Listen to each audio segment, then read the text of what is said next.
आंगन में तुलसी के चबूतरे पर लगी अगरबत्ती की खुशबू ने पूरे घर को महका दिया था। पूनम अभी अभी पूजा करके रसोई घर में गई ही थी कि दादी माँ ने रोज की तरह चिल्लाना शुरू कर दिया था। अरे ओ पूनम, पूजा पाठ का ढकोसला खत्म हो गया हो तो चाय वाय मिलेगी कि नहीं? ऐसे भी कौन सा सुख दिया है भगवान ने, मेरे हंसते खेलते परिवार की सारी खुशियाँ छीन ली। बोलते हुए दादी माँ ने गुस्से से अपनी भौवें सिकोड़ ली थी। पूनम ने रसोई घर में से झांकते हुए कहा, चाय बन गई है दादी माँ, अभी लाती हूँ। माथे पर बिंदी, दोनों कलाइयाँ कांच की चूड़ियों से भरी हुई, लाल रंग के सलवार कमीज में पूनम किसी नई दुल्हन सी दिख रही थी। दादी माँ को चाय देकर पूनम मुड़ी ही थी कि उन्होंने फुसफुसाना शुरू कर दिया। आदमी का तो कुछ अता पता नहीं है, जिंदा भी है कि नहीं, फिर भी न जाने क्यों इतना बन सवर कर रहती है। पूनम ने सब कुछ सुनकर भी अनसुना कर दिया था, और करती भी क्या। उसके दिन की शुरुआत रोज ऐसे ही दादी माँ के तीखे शब्दों से होती थी। दादी माँ को चाय देने के बाद पूनम अपने ससुर को चाय देने के लिए उनके कमरे में जाने लगी तो उन्होंने उसे आवाज़ देकर कहा, पूनम बेटा, मेरी चाय बाहर ही रख दे, मैं उधर ही आकर पी लूँगा। जी पापा, बोलकर पूनम वापस चली आई थी। पूनम के ससुर शशिकांत जी रिटायर्ड आर्मी ऑफिसर थे। उनका बेटा मोहित भी सेना में जवान था। पूनम मोहित की पत्नी थी। 3 साल पहले ही मोहित और पूनम का ब्याह हुआ था और ब्याह के 2-4 दिन बाद ही मोहित को किसी खुफिया मिशन पर जाने के लिए सेना में वापस बुला लिया गया था। इस बात को 3 साल बीत चुके थे, पर अब तक मोहित वापस नहीं लौटा था और न ही उसकी कोई खबर आई थी। इसलिए फौज की तरफ से उसे गुमशुदा घोषित कर दिया गया था। मोहित के लापता होने की खबर से शशिकांत जी की पत्नी को गहरा सदमा लगा था, जिसके चलते वे कोमा में चली गई थी। डॉक्टर का कहना था कि मोहित की वापसी ही उनके लिए दवा का काम कर सकती है। पूनम को विश्वास था कि मोहित जिंदा है और वो एक दिन जरूर वापस आएगा। उसके इस विश्वास को कायम रखने के लिए शशिकांत जी पूरा सहयोग देते थे। उन्हें पूनम का पहन ओढ़कर रहना पसंद था। मोहित के हिस्से का लाड़ प्यार भी वे पूनम पर ही लुटाते थे। पूनम ने फैशन डिजाइनिंग का कोर्स किया हुआ था। उसकी शादी के कुछ समय बाद ही उसके ससुर ने एक बुटीक खुलवा दिया था। तब दादी माँ ने इस बात का भरपूर विरोध करते हुए कहा था कि समय काटने के लिए घर के काम कम होते हैं क्या? शशिकांत जी ने उनकी एक न सुनी थी। सास की बीमारी के बाद घर के काम काज की पूरी जिम्मेदारी पूनम के कंधों पर आ गई थी। बुटीक के साथ वह घर भी बखूबी संभाल रही थी, पर दादी माँ हमेशा उससे नाराज ही रहती थी। उन्हें पूनम का साज श्रृंगार करना, गाड़ी चलाना, बुटीक जाना बिल्कुल नहीं सुहाता था। वे पूनम को ताना मारने का एक भी मौका अपने हाथों से जाने नहीं देती थी। समय बीतता जा रहा था। मोहित की माँ की तबीयत में कोई भी सुधार नहीं था। इस बीच पूनम के माता पिता कई बार उसे अपने साथ घर ले जाने के लिए आए, पर हर बार उन्हें खाली हाथ ही लौटना पड़ा। पूनम का कहना था कि मोहित वापस आएगा तो उसे यहाँ न पाकर बहुत परेशान होगा और उसके परिवार की जिम्मेदारी भी अब मेरी है। अब ससुराल ही मेरा मायका है। शशिकांत जी को पूनम की ऐसी सोच और समझदारी पर बहुत गर्व होता था। एक दिन शशिकांत जी के करीबी दोस्त कर्नल मोहन घर आए और बोले, शशि, मैं एक प्रस्ताव लेकर तेरे पास आया हूँ। कैसा प्रस्ताव? शशिकांत जी ने पूछा। इसके बाद उन दोनों दोस्तों ने बहुत देर तक साथ में समय बिताया और बातें की। फिर कर्नल मोहन जाते जाते बोले, मुझे तेरे जवाब का इंतज़ार रहेगा। कर्नल मोहन के जाने के बाद शशिकांत जी काफ़ी दिन तक किसी गहरी सोच में डूबे रहे। पूनम ने कई बार पूछने की कोशिश की, पर उन्होंने चिंता की कोई बात नहीं बोलकर उसे टाल दिया। पर मन ही मन में पूनम के लिए एक बड़ा फैसला ले चुके थे, जिसकी चर्चा पूनम के माता पिता से करने के लिए आज वे उसके मायके जा रहे थे। पूनम इस बात से पूरी तरह बेखबर थी। पूनम के बुटीक जाते ही शशिकांत जी घर से निकल गए थे। उन्हें अचानक यूँ देखकर पूनम के माता पिता थोड़े चिंतित हो उठे थे। पूनम के पिताजी ने हाथ जोड़कर शशिकांत जी से पूछा, आप अचानक यहाँ, सब ठीक तो है ना? हाँ हाँ, सब ठीक है, चिंता की कोई बात नहीं।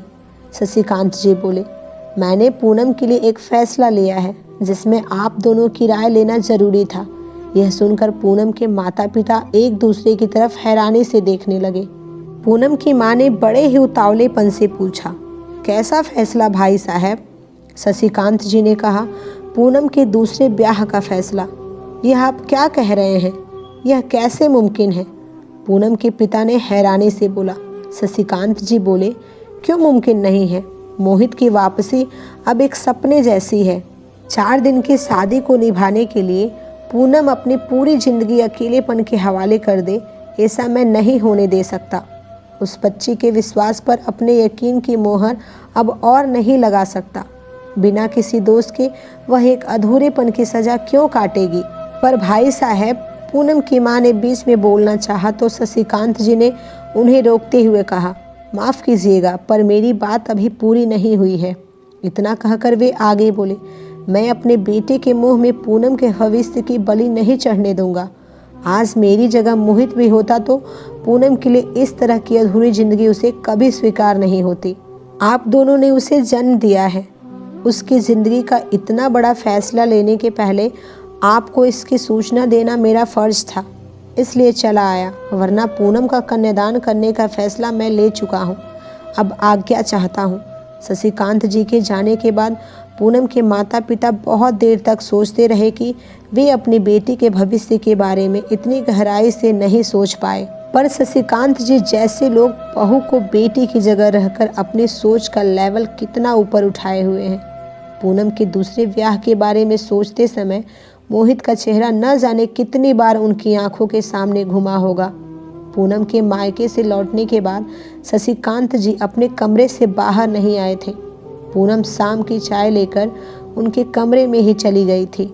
चाय का कप टेबल पर रखते हुए उसने पूछा, क्या हुआ पापा, तबीयत ठीक नहीं है क्या? सब ठीक है बेटा, उन्होंने जवाब दिया और कहा, आ थोड़ी देर मेरे पास बैठ, तुझसे कुछ बात करनी है। जी पापा, बोलकर पूनम उनके पास बैठ गई। शशिकांत जी ने एक गहरी सांस ली और बोलना शुरू किया। मोहित की गैर मौजूदगी में तूने इस घर की जिम्मेदारियों के साथ साथ हम सबको भी बहुत अच्छे से संभाला है। अपने छोटे बड़े हर फर्ज को तूने प्यार और अपनेपन से निभाया है। इतना ही नहीं, अपनी दादी माँ के रूखे बर्ताव के बाद भी तू कभी उनकी सेवा करने से पीछे नहीं हटी। अगर मैं यह कहूँ कि मोहित की कमी तूने कभी महसूस ही नहीं होने दी तो यह गलत नहीं होगा। पर अब नहीं बेटा, मैं चाहता हूँ कि मोहित की चंद यादों का जो दायरा तूने अपने आसपास बना रखा है उसे तोड़कर तू बाहर निकले और ज़िंदगी में आगे बढ़े। पूनम ने कहा, आज अचानक ऐसी बातें क्यों कर रहे हैं आप? कुछ हुआ है क्या? मोहित की कोई खबर आई है क्या? बोलिए ना पापा, क्या हुआ है? पूनम बेचैन हो उठी थी। शशिकांत जी ने भरे हुए गले से कहा, कोई खबर नहीं आई मोहित की और ना ही आएगी। उसकी वापसी की उम्मीद अब छोड़नी होगी हमें। पूनम जोर से चिल्लाते हुए बोली, नहीं पापा, ऐसा मत कहिए। इतने साल से पति के बिछड़ने का दर्द जो उसने अपने अंदर दबा कर रखा था वह आज आंसुओं की धार के साथ बहता जा रहा था। शशिकांत जी ने पूनम के सिर पर हाथ फेरते हुए कहा, आज यह लाचार और बेबस पिता तुझसे कुछ मांगना चाहता है बेटा, मना मत करना। बहुत सोच समझकर मैंने तेरा कन्यादान करने का फैसला लिया है। पूनम ने चौंकते हुए कहा, पापा आप भी? कमरे से बाहर जाते जाते वह रुकी और बोली, आप गलत कह रहे हैं पापा।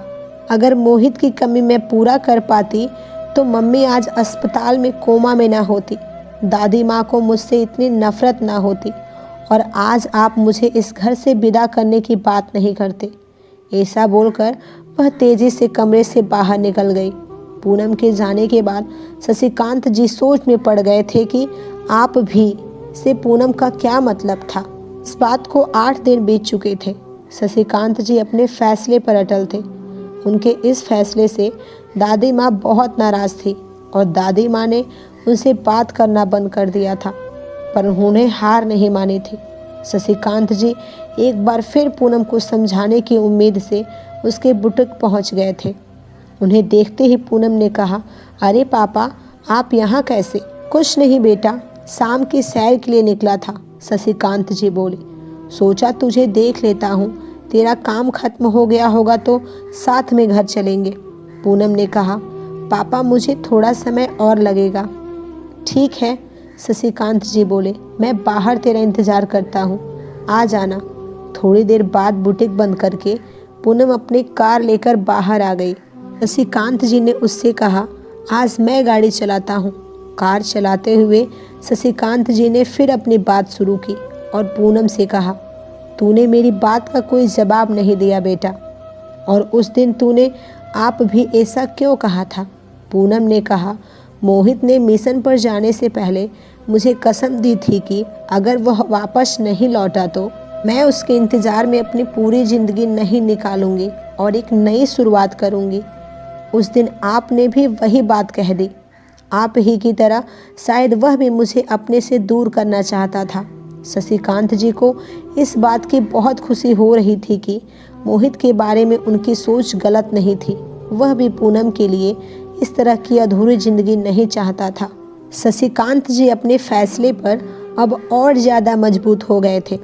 उन्होंने बात को आगे बढ़ाते हुए कहा, तुझे याद है कुछ दिन पहले कर्नल मोहन अपने घर आए थे।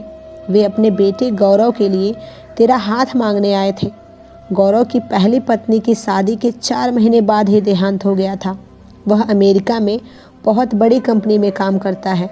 वह अभी यहीं है और कुछ दिन में वापस जाने वाला है, इसलिए उन्हें शादी की जल्दी है। कर्नल मोहन को मैं बहुत सालों से जानता हूँ। वे बेहद सुलझे और समझदार लोग हैं। तू बहुत खुश रहेगी और तुझे तो गौरव के साथ अमेरिका में ही रहना होगा। इस रिश्ते के लिए हाँ कह दे बेटा, शशिकांत जी ने जोर देते हुए पूनम से कहा। पूनम ने जवाब दिया, मुझे नहीं पता था पापा कि आपके लाड़ प्यार का कर्ज मुझे एक दिन आपसे दूर जाकर चुकाना पड़ेगा। शशिकांत जी ने पूनम और गौरव का रिश्ता तय कर दिया। पूनम के माता पिता को भी खबर कर दी गई। शादी का दिन आ चुका था। बंगले की सजावट शशिकांत जी ने पूनम की पसंद के लाल गुलाब के फूलों से कराई थी। बारात जैसे ही बंगले के सामने पहुंची तो शशिकांत जी ने सभी का स्वागत किया। थोड़ी देर बाद पूनम की माँ उसे मंडप में ले जाने के लिए आई तो पूनम ने कसकर अपनी माँ को हाथों से पकड़ा और कहा, मुझसे यह नहीं होगा माँ, मेरा मन बहुत घबरा रहा है। पता नहीं क्यों बार बार ऐसा लग रहा है कि मोहित यहीं कहीं आसपास है। मैं किसी और से शादी नहीं कर सकती। यह सब होने से रोक दो माँ। पूनम अपनी माँ के सामने हाथ जोड़कर रोते हुए बोली और बेसुध होकर जमीन पर गिर पड़ी। पूनम की माँ उसके बेसुध होने की सूचना देने बाहर आई तो उन्होंने देखा कि फौज की एक गाड़ी बंगले के बाहर आकर रुकी है। उसमें से सेना के 2 जवान उतरे। फिर उन्होंने हाथ पकड़कर काला चश्मा पहने एक शख्स को गाड़ी से नीचे उतारा। विवाह समारोह में आए सभी लोगों की नज़रें बड़ी हैरानी से उस शख्स को देख रही थी।